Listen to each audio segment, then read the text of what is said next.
Debate continues over how to interpret a controversial law outlining how sex ed is taught in Kentucky schools. Bodie Brooks has been following this debate from the beginning. He joins us in studio with where things stand today.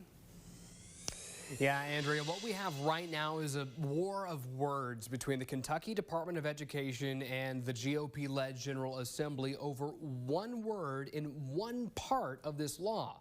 Republicans have the power to make their fix in a year's time in the next session. But until then, schools are in a difficult position. What do they choose, and will that option actually be within the law? Can't rule out the possibility that no school district will decide that it's worth picking a fight with the state legislature. Understanding the legal loophole of the latest law to alter how Kentucky teaches sex education is a little confusing.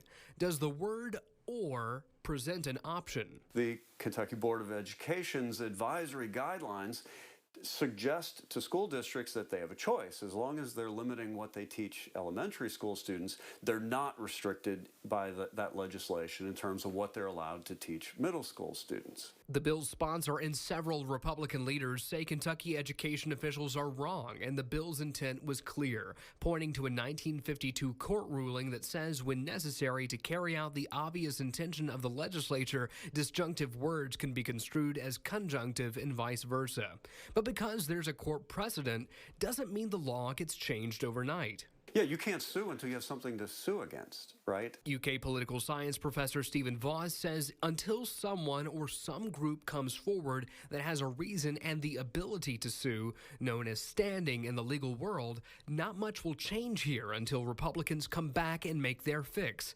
And that could take up to a year. So even though right now the law seems to say that schools can pick, we either limit what we show elementary school students or we have to limit what we show middle school down, they could do both, anticipating that later on the law will be fixed to fit with what the legislature pretty clearly intended.